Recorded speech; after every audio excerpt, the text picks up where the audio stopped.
শিক্ষার্থীবৃন্দ আসসালামু আলাইকুম। আপনারা সবাই অলরেডি জেনে গিয়েছেন আপনাদের জাতীয় বিশ্ববিদ্যালয়ের অনার্স প্রথম বর্ষ ভর্তি পরীক্ষার তারিখ কিন্তু আবারও পরিবর্তন করা হয়েছে। তো এই নিয়ে কিন্তু জাতীয় বিশ্ববিদ্যালয় তাদের ভর্তি পরীক্ষার তারিখ কিন্তু দ্বিতীয়বারের মতো পরিবর্তন করলো। তো এর পূর্বে কিন্তু আপনাদের জাতীয় বিশ্ববিদ্যালয়ের ভর্তি পরীক্ষা আগামী 24শে মে 2025 কিন্তু অনুষ্ঠিত হওয়ার কথা ছিল, কিন্তু অবশেষে কিন্তু সেটাও হচ্ছে না। তো আজকের ভিডিওতে আপনাদেরকে মূলত জানাবো আপনারা আপনাদের অ্যাডমিট কার্ড কবে থেকে ডাউনলোড করতে পারবেন। তো তার আগে চলুন বিজ্ঞপ্তিটি আর একবার একটু দেখে নেই। তো এখানে বলা হয়েছে জাতীয় বিশ্ববিদ্যালয়ের 2024-25 শিক্ষাবর্ষের প্রথম বর্ষ স্নাতক সম্মান ভর্তি পরীক্ষার তারিখ পরিবর্তন।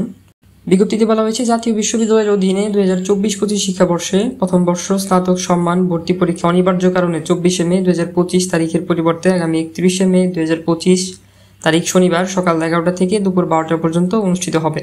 ভর্তি পরীক্ষা সংক্রান্ত অন্যান্য নির্দেশনাবলী অপরিবর্তিত থাকবে। তো আপনাদের ভর্তি পরীক্ষা কিন্তু অবশেষে আগামী 31শে মে 2025 শনিবার সকাল 11টা থেকে দুপুর 12টা পর্যন্ত কিন্তু অনুষ্ঠিত হওয়ার কথা বলা হয়েছে। তো এবার আসি আপনারা আপনাদের অ্যাডমিট কার্ড কবে থেকে ডাউনলোড করতে পারবেন। তো আপনাদের বিজ্ঞপ্তি অনুযায়ী কিন্তু এখানে বলা রয়েছে, আপনারা দেখতে পাচ্ছেন সবুজ কালি দিয়ে কিন্তু হাইলাইট করা রয়েছে।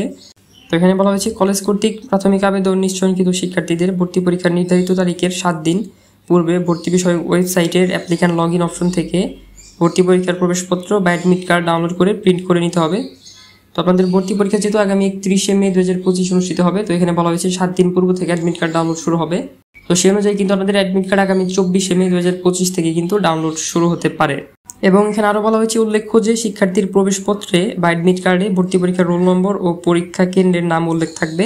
শিক্ষার্থীকে অবশ্যই ভর্তি পরীক্ষার প্রবেশপত্র ও এইচএসসি পরীক্ষার মূল রেজিস্ট্রেশন কার্ড নিয়ে কেন্দ্রে প্রবেশ করতে হবে।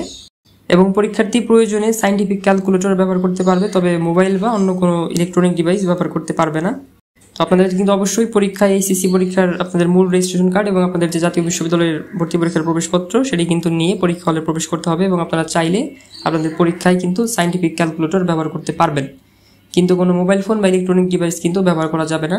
এবং আপনারা অবগত আছেন যে আপনাদের জাতীয় বিশ্ববিদ্যালয়ের ভর্তি পরীক্ষা কিন্তু এমসিকিউ পদ্ধতিতে অনুষ্ঠিত হবে, অর্থাৎ 100টি এমসিকিউ থাকবে এবং সময় কিন্তু থাকবে 1 ঘন্টা।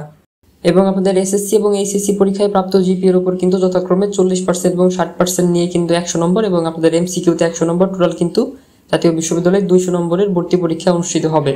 এবং সর্বশেষ আপনারা যারা জাতীয় বিশ্ববিদ্যালয়ে ভর্তি ইচ্ছুক পরীক্ষার্থী রয়েছেন, আপনাদের প্রতি পরামর্শ থাকবে যে আপনাদের পরীক্ষা পিছিয়ে গেছে বলে কিন্তু আপনাদের পড়ার যে ধারাবাহিকতা বা কনসিস্টেন্সি এটা কিন্তু ছেড়ে দিলে চলবে না। এটা কিন্তু অবশ্যই পরীক্ষার আগের দিন পর্যন্ত বজায় রাখতে হবে। কারণ পরীক্ষা বারবার পিছিয়ে গেলে যেটা হয়, অনেক শিক্ষার্থী মনে করে যে সামনে অনেক সময় আছে বা সময় পাবো, পরে পড়বো। তো এরকম করতে গিয়ে কিন্তু পরের সময় পাওয়া যায় না, তাই আপনারা অবশ্যই আপনাদের পড়ার ধারাবাহিকতা বজায় রাখবেন।